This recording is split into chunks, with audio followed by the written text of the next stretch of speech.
Danes zjutraj je bila torej znova seja Komisije za nadzor javnih financ. Vi ste bili v prostorih torej Državnega zbora na sejo, niste šli. Zakaj? Seja je bila nesklepčna. V skladu s poslovnikom Državnega zbora se ne morem udeležiti seje, ki pa je nesklepčna. Tako da to ne drži, da nisem prišla na to sejo. Sem želela razložiti, da imamo že 17.000 vlog, ampak seja je bila nesklepčna in zato smo skupaj s sodelavci šli.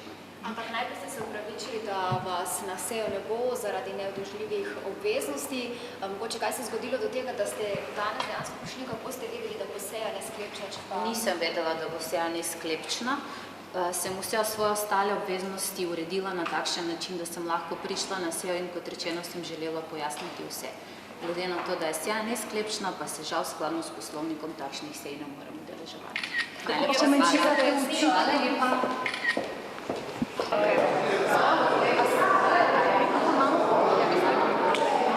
Torej, ta teden interpelacija ministrice Stojmenove Duh danes se ni udeležila tega odbora. Kaj pravite, glede na to, da zopet seja ni bila sklepčna, tudi poslanci koalicije se zopet niso udeležili seje še tretjič?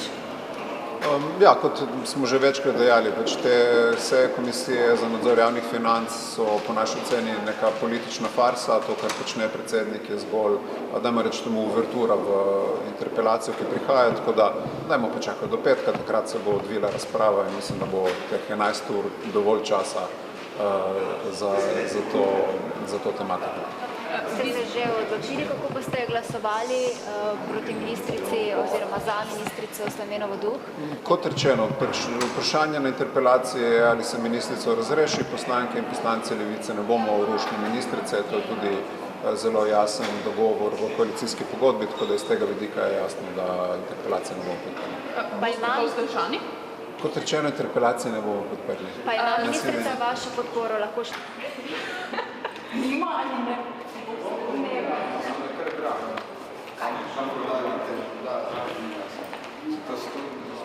Ne veš, kot smo bomo še tam, kaj ali kaj mi je povedala, to sem morala še Ni brez grede, da ne nič potrebno. Ampak to skozi Kje pa je Mira? In ven je šla.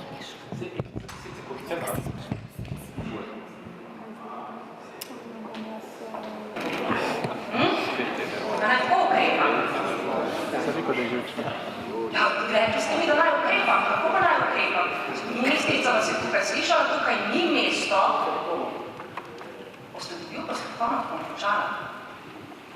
Začetek te plenarne seje ni mesto za to, da boste vi govorili, kaj se ali pa ne dogaja v Komisiji za nadzor javnih financ. Imate predsednika, predsednik je prvi komisije, ki mora poskrbeti za integriteto. In zato, da komisija pač deluje. Jaz nisem tista, ki bo delala red na tej komisiji, ampak je to predsednik. Integriteto pa kažejo člani svojim obnašanjem. Izvolite, moram dati še kolegu Gregoriču prej, kaj je prosil postopkovno, ampak res postopkovno začnemo prekinja in gremo naprej. Ja, hvala lepa. Jaz mislim, da ste vi glede že poslanci odgovorili in glede integritete Državnega zbora bi jaz vas pozval, da probate nekaj ukreniti, kar jaz bi tudi na tej seji danes po pol 9, kot opazovalec nisem član in seja ni bila sklepčna. In ne razumem, zakaj bi ministrica govorila, da neko sejo ni sklepčna. Jo je pa gospod poslanec nadaljeval enostavno. Dobro, hvala lepa, kolega Ziler, neke postopkovne korake, ki jih potem uporabljate izven pravnih meja. Bomo ustavite prosim čas, da ne bo gospod skupno časa za postopkovno, ki jih potem uporabljate in politiko vodite izven pravnih okvirjev. To sem vam že povedala in verjamem, da se bo izkazalo, da je tako. Tako da vam svetujem, da zdaj prenehate in da gremo sejo naprej. Resno. Ker res ne verjamem, da boste povedali kaj bistvenega, da bo to spremenilo. Predsednica Državnega zbora omejujete, blokirate in preprečujete opoziciji, da opravlja svojo vlogo. Krnite demokracijo. Kakorkoli, jasno je, da ministrica Stojmenova Duh po dogovoru v koaliciji, katere del ste, ne prihaja na seje Komisije tam morala se soočiti z uničujočimi revizijami računov. Če ima danes izhod. Tako.